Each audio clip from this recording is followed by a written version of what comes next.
दावा है कि उत्तर प्रदेश में कानून व्यवस्था चुस्त दुरुस्त है, अपराध पर लगाम लगाया जा रहा है। लेकिन अब बीजेपी विधायक के ही एक बयान ने तमाम दावों पर सवाल उठा दिए हैं। दरअसल गोंडा में मिशन शक्ति को लेकर आयोजित एक कार्यक्रम में बीजेपी विधायक प्रतीक भूषण सिंह ने कहा कि अगर मेरी बहन या मां बाहर जाती हैं तो 2 आदमी साथ में भेजने पड़ते हैं। मेरी पत्नी बाहर जाती है तो चिंता लगी रहती है, 2-3 लोगों को साथ में भेजना पड़ता है। मैं चाहता हूं कि मेरी पत्नी खुद गाड़ी चलाकर कहीं भी जा सके, ऐसा माहौल होना चाहिए। प्रतीक भूषण ने कहा कि राज्य में 98% महिलाएं अपनी शिकायत दर्ज नहीं करा पा रही हैं। पुलिस को इस पर ध्यान देना चाहिए।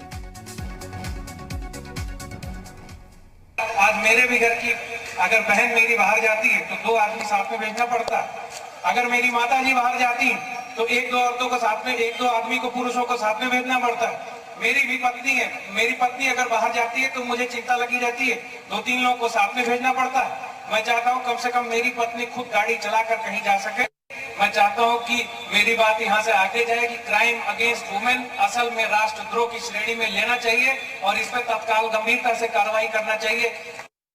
तो दावा यह किया जाता है कि उत्तर प्रदेश में कानून व्यवस्था चुस्त दुरुस्त है, अपराध पर लगाम भी लगाया जा रहा है। इसके लिए तमाम कोशिशें भी चल रही है। लेकिन गोंडा में मिशन शक्ति को लेकर एक कार्यक्रम आयोजित हुआ था, उसमें बीजेपी विधायक ने एक ऐसा बयान दे दिया जिसको लेकर अब सवाल खड़े हो गए हैं। उन्होंने कहा कि अगर मेरी बहन या मां बाहर जाती हैं तो 2 आदमी साथ में भेजने पड़ते हैं। मेरी पत्नी बाहर जाती है तो चिंता लगी रहती है, 2-3 लोगों को साथ में भेजना पड़ता है।